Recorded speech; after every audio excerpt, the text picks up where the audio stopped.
പ്രിയ ദൈവജനമേ, മാർക്കോസിൻ്റെ സുവിശേഷം 1-ാം അധ്യായം 40 മുതൽ 45 വരെയുള്ള തിരുവചന ഭാഗമാണ് നമ്മുടെ ഇന്നത്തെ ചിന്താവിഷയം.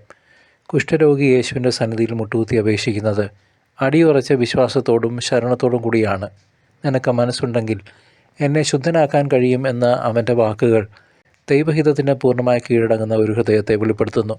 അയിത്തവും അകറ്റി നിർത്തലുകളും നിലനിന്നിരുന്ന ഒരു സമൂഹത്തിൽ സ്നേഹത്തിൻ്റെ സ്പർശനത്തിലൂടെ യേശു അവനെ സൗഖ്യമാക്കുന്നു. രോഗി അനുഭവിച്ചിരുന്ന ശാരീരിക വേദനയേക്കാൾ വലുതായിരുന്നു അവൻ്റെ മാനസികമായ ഒറ്റപ്പെടൽ, ഏകാന്തത എന്ന് തിരിച്ചറിഞ്ഞ ക്രിസ്തു അവനെ തൊട്ടുകൊണ്ട് ചേർത്ത് പിടിക്കുന്നു. ദൈവത്തിൻ്റെ കരുണ നിയമങ്ങൾക്കും ആചാരങ്ങൾക്കും ചടങ്ങുകൾക്കും അപ്പുറമാണെന്ന് ഈ വചനഭാഗം നമ്മെ ഓർമ്മിപ്പിക്കുന്നു. നമ്മുടെ ജീവിതത്തിലെ പാപക്കറകളെയും മുറിവുകളെയും കർത്താവായ യേശുവിൻ്റെ സന്നിധിയിൽ സമർപ്പിക്കാൻ നമുക്ക് സാധിക്കണം. ഇന്നേ ദിവസം അവൻ്റെ പക്കലെത്തുമ്പോൾ നാം തള്ളപ്പെടുകയില്ല, മറിച്ച് പുതുജീവനിലേക്ക് നാം ഓരോരുത്തരും ഉയർത്തപ്പെടും. സൗഖ്യം ലഭിച്ച ശേഷം അത് രഹസ്യമായി സൂക്ഷിക്കാൻ യേശു കൽപ്പിച്ചെങ്കിലും നന്ദി നിറഞ്ഞ ഹൃദയത്തിനാൽ ആ മനുഷ്യൻ അതെല്ലായിടത്തും പോയി പ്രഘോഷിച്ചു.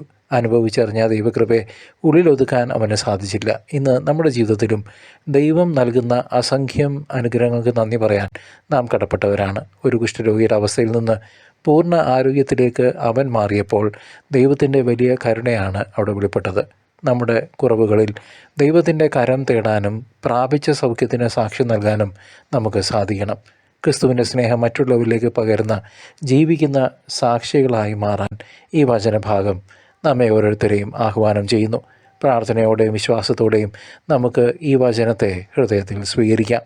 അബ്രഹാത്തിൻ്റെയും ഇസഹാക്കിൻ്റെയും യാക്കോബിൻ്റെയും ദൈവം തൻ്റെ തിരുക്കുമാരൻ്റെ തിരുരക്തത്താൽ നിങ്ങളെയും നിങ്ങളുടെ കുടുംബങ്ങളെയും നിങ്ങളുടെ ജീവിതാവസ്ഥയും കഴുകി വിശുദ്ധീകരിച്ച് പരിശുദ്ധാത്മ അഭിഷേകത്താൽ നിറയ്ക്കട്ടെ.